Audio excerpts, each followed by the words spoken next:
ఈ ఉగాది నుండైనా కోటీశ్వర్లవ్వాలనే కలను నెరవేర్చుకోండి. వెంటనే జేకేఆర్ గురువు గారికి కాల్ చేసి అపాయింట్మెంట్ తీసుకోండి. Hi hello namaste, welcome back to Suman TV. Kerala జ్యోతిష నిపుణులు, ప్రముఖ astrologist, life skills, money coach, law of attraction Brahmasri JKR గారు మనతో పాటు ఉన్నారు. గురుగారితో మాట్లాడదాం. నమస్తే గురుగారు. నమస్తే అమ్మా. గురు, చాలా మంది అంటే ఏమన్నా మనకి మంచి జరగాలి అంటే దానాలు చేస్తూ ఉంటారు. సో మనం కోరుకుంది జరగాలని చెప్పి కూడా దానాలు చేయడం జరుగుతుంది. మీరు ఏ వీడియోలో చెప్పిన ఒక విషయం చెప్తున్నారు, మనం ఏదైనా జరగాలి అనుకుంటే మేనిఫెస్టేషన్, విజువలైజేషన్ అనేది మనం కరెక్ట్ గా చేయాలి, ఒక క్లారిటీగా ఉండాలని చెప్తున్నారు. అవును, కోరుకుంది జరగాలి అంటే మరి దానాలు చేయాలని అని కూడా అంటారు కదా, ఎలాంటి దానాలు చేయాలి? అది కూడా ఇలానే లా ఆఫ్ అట్రాక్షన్, మేనిఫెస్టేషన్ రిలేటెడ్ గా ఉంటుంది అంటే దానాలు చెయ్యాలి అని అంటే ఎందుకనంటే లా ఆఫ్ అట్రాక్షన్ లో మనకు వచ్చిన దాంట్లో 10% చారిటీ చేయమని చెప్పాం. అవును, చారిటీ అంటే దానాలే కదా. దానం చెయ్యి, నీకు డబ్బు వస్తుంది. అంతా నీకోసమే అనుకోవద్దు. 1 లక్ష రూపాయలు లా ఆఫ్ అట్రాక్షన్ లో అడిగాం మనం, నాకు ఈ 1 లక్ష కావాలి అని. సరే, 1 లక్ష మనకు వచ్చింది. వచ్చిన తర్వాత ఇదంతా నాకే అనుకోకుండా ఒక 10% ఇది లేని వారి కోసం, అంటే ఆర్థికంగా వెనకబడిన వారి కోసం, వాళ్ళ ఆహారం దొరక బాధపడే వారి కోసం చారిటీ చేయమన్నాం. ఆ చారిటీలో భాగంగానే ఈ దానాలు కూడా. అంటే ఈ దానాలు అనేది వాళ్ళు మనం కొత్తగా చెప్పట్లేదమ్మా, నేను చెప్పట్లే, ఎప్పటి నుంచో మన పెద్దలు చెప్తా ఉన్నారు, ఎప్పటి నుంచో మనం వింటూనే ఉన్నాం. అయితే ఏ కాలానికి తగ్గట్టుగా ఆ కాలం కొన్ని దానాలు చెప్పారు. ఏమిటి అనంటే, వాస్తవంగా దానం చేసేటప్పుడు మనం తెలుసుకోవాల్సిన నియమాలు కూడా ఉన్నాయి. ఏంటనంటే, గొప్ప కోసం దానం చేయకూడదు. 10 రూపాయలు దానం చేసి 100 రూపాయలు దానం చేశానని ఏ రోజు చెప్పకూడదు. అసలు దానం చేసింది గుప్త దానం చాలా అద్భుత ఫలితాన్ని ఇస్తుంది అంటున్నారు. అంటే ఎదుటి వ్యక్తి చెబితే ఓకే, కానీ నీకు నువ్వు నేను అక్కడ దానం చేశాను, ఇక్కడ దానం చేశాను, ఇక్కడ భోజనాలు పెట్టాను అని నీ నోటితో చెప్పటం వల్ల అంత ఫలితం రాదు అని చెప్తున్నారు. అంటే చెప్పకూడదా? చెప్పొచ్చమ్మా. ఏదైనా మనం చెప్తున్నాము అంటే మన గొప్పని ఎదుటి వారికి తెలియజేస్తున్నాం అని అర్థం. కాబట్టి ఇక్కడ నీకు గొప్ప కావాలా, ఫలితం కావాలా అనేది ప్రతి ఒక్కరూ తెలుసుకోవాలి. ఒక దానం చేసినప్పుడు మీకు ఫలితం కావాలి. ఎలాంటి ఫలితం? వాస్తవంగా ఫలితం ఆశించి కూడా చేయకూడదు అంటున్నారు మన శాస్త్రాలు. ఎందుకని? నువ్వు దానం చెయ్యాలి, నీకు భగవంతుడు ఇచ్చాడు కాబట్టి నువ్వు లేనివాడికి దానం చెయ్యి, నీకు భగవంతుడు ఇస్తాడు. ఉన్నవాడు లేనివాడికి దానం చేస్తే ఉన్నవాడికి భగవంతుడు దానంగా ఇస్తాడు. అంటే ఇంక దానికి నువ్వు ఎంత దానం చేస్తావో దానికి 10 రెట్లు భగవంతుడు మనకిస్తాడు.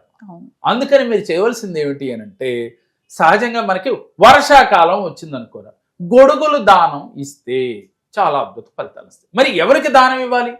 ఈ దానం చేసేది కూడా అంటే అపాత్ర దానము అంటారు. అంటే ఎవరైతే దాన్ని యూజ్ చేసుకుంటారో వారికి ఇస్తే ఉపయోగం. ఈ బొండవాడికి ఇస్తే ఏంటి ఉపయోగం? గొప్ప కోసం. కాబట్టి మనం ఎవరికైతే అవసరమో అవసరాన్ని తెలుసుకుని మీరు దానం చేస్తే వెంటనే ఫలితం మీకు వచ్చి. అంటే డబ్బులు ఉన్న వాళ్ళు దానాలు చేస్తే అది గొప్ప, అది కాదంటారు. దానివల్ల ఏం ఫలితాలు రావా? డబ్బులు ఉన్నవాళ్ళు దానం కాదమ్మా, డబ్బులు ఉన్న వాళ్ళకి దానం చేయవలసిన అవసరం లేదు. ఇప్పుడు నాకు దానం చేయాల్సిన అవసరం లేదు కదా. ఇప్పుడు నాకు డబ్బు ఉంది, నాకు ఎవరో వచ్చి గురువుగారు అంటే వాళ్ళు భక్తితో గౌరవంగా బహుమతిగా ఇస్తున్నారు. కానీ దానము వేరు, బహుమతి వేరు. దీంట్లో రకాలు. దానం చేయటం వేరు, బహుమతి ఇవ్వటం వేరు. అంటే బహుమతి ఏంటంటే గురువు గారికి కృతజ్ఞతగా బహుమతి ఇస్తున్నారు, ఇది వేరు. కానీ దానం అనేది మాత్రం లేని వారికి, అవసరం ఉన్నోడికి. ఉదాహరణకి ఆకలేసినప్పుడు అన్నం పెట్టామమ్మా, పెడితే వారి ఆత్మ దీవిస్తుంది. ఒక వర్షంలో ఉన్నవాడికి ఒక గొడుగు ఇచ్చావు, అడిగి అవసరానికి తడిసిపోతూ ఉన్నాడు, బట్టలు తడిసిపోతూ ఉన్నాయి, ఆ గొడుగు ఇచ్చావు, ఇస్తే వాడు మనసు ఆనందపడుతుంది, వాడి ఆత్మ దీవిస్తుంది. ఎందుకని? ఆత్మే పరమాత్మ అని చెప్తున్నాం, అందరిలోనూ భగవంతుడు ఉన్నాడు అని చెప్తున్నాం. ఈ కులం ఆ కులంతో పని లేదు, నాలో మీలో అందరిలో కూడా భగవంతుడు ఉన్నాడు. అందరిలో పంచభూతాలు ఉన్నాయి, ప్రకృతిలో ఉన్నాయి, నాలో ఉన్నాయి, మీలో ఉన్నాయి అని చెప్తున్నాము. కాబట్టి నిరంతరం మనం పంచభూతాలతో కనెక్ట్ అవ్వాలి అంటే దాన గుణం ఉండాలి. ఆ దానం చేసేది కూడా ఎరుకతో చేయాలి. అలాగే వర్షాకాలం గొడుగులు దానం ఇవ్వాలి, చలికాలం రగ్గులు దానం చేయాలి. ఎవరికి చేయాలి అనంటే అనాథ శరణాలయంలో చేయొచ్చు, లేదు ప్లాట్ఫామ్ మీద వాళ్ళు చలికి బొనికిపోతూ ఉంటారు, వారిని ఎతికి మీ స్వహస్తాలతో గనక వెళ్ళి దానం చేస్తే ఇంకా అద్భుత ఫలితం ఉంటుంది. లేదు ఏదైనా చారిటబుల్ ట్రస్ట్లకి మీరు పంపించైనా చేయొచ్చు. ఇలా చేయటం వల్ల మీకు తొందరగా ఫలితం వస్తుంది. మనం ఏదో ఒక దానం చేశాము అంటే ఏంటంటే మన ధనార్జనలో కొన్ని తప్పు ఒప్పులు ఉంటాయి కాబట్టి అవన్నీ కూడా తొలగిపోవటానికి మనం దానం చేస్తుంటారు కొంతమంది నాకు వచ్చిన దాంట్లో ఒక 10% లేని వారి కోసమే అని ఒక రూల్ పెట్టుకుంటారు, ఒక లా ఏర్పాటు చేసుకుంటారు. అలా గనక లా ఆఫ్ అట్రాక్షన్ ప్రకారం వాళ్ళు నిర్ణయించుకుని చేస్తే ఇంకా రెట్టింపు ధనం వస్తుందమ్మా. వేసవి కాలం మరి ఏం చేయాలి? చెప్పులు దానంగా ఇవ్వాలి, మంచినీటిని దానంగా చేయాలి, అంటే చలివేంద్రాలు ఏర్పాటు చేయాలి. ఇలా ఎవరైతే సీజనల్ గా అంటే వేసవికాలం ఒక రకంగా, వర్షాకాలం ఒకటి, చలికాలం ఒకటి, అంటే ఏది అవసరమో అది గుర్తించి మనం దానం చేయటం వల్ల మనకి ఫలితం శీఘ్రమే వస్తుందమ్మా.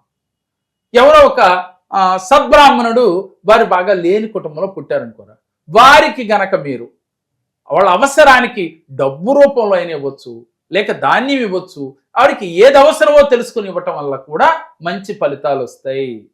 ఒక సద్బ్రాహ్మణుడు ఎదురొచ్చినప్పుడు ఒక్కసారి 2 చేతులు ఎత్తి దండం పెడితే అది బ్రాహ్మణోత్తముడికి దండం పెట్టినట్టు కాదమ్మా, వారిలో దాగి ఉన్న భగవంతుడికి దండం పెట్టినట్టు.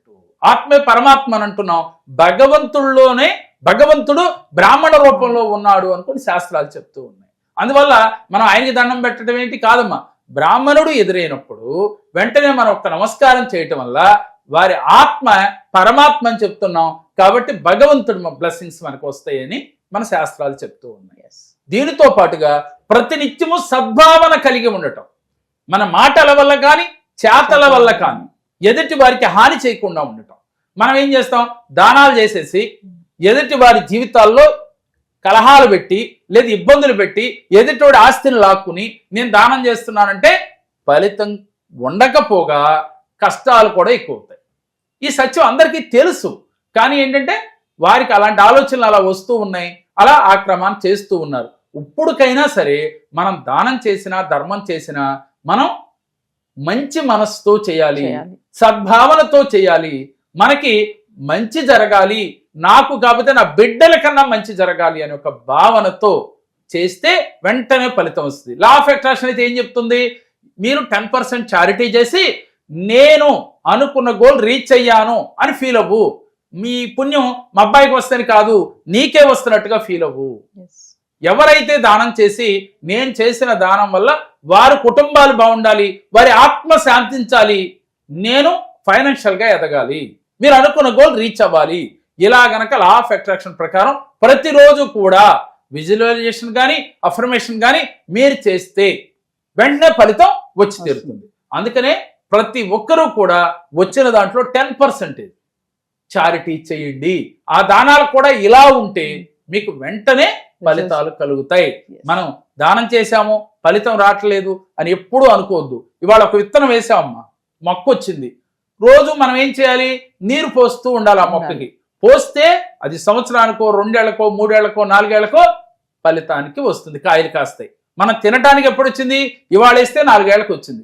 అదే విధంగా మీరు సంకల్పం ఇవాళ తీసుకున్నారు, రేపే రాలేదని భయపడకుండా టెన్షన్ పడకుండా మీరు చేస్తూ పొండి, ఆటోమేటిక్గా ఫలాలు ఒకటిగా రావమ్మా, గుంపులుగా వస్తాయి. అంటే చెట్టు నిండా ఫలాలు కాస్తాయి. ఆ ఫలాలు మనకి మీరు, మీ పిల్లలు, మీ కుటుంబం, మీ చుట్టుపక్కల వారు తిన్నా కూడా తరగనన్ని ఫలాలు కాస్తుంది ఆ చెట్టు. అంటే మీరు చేసే దానాలు చేసుకుంటూ పోతే మీకు వచ్చే ఫలితం మీ తరతరాలు కూడా తిన్నా కూడా తరగని ఆస్తులు వస్తాయి, పుణ్యం కూడా వస్తుంది. నమస్తే. నమస్తే.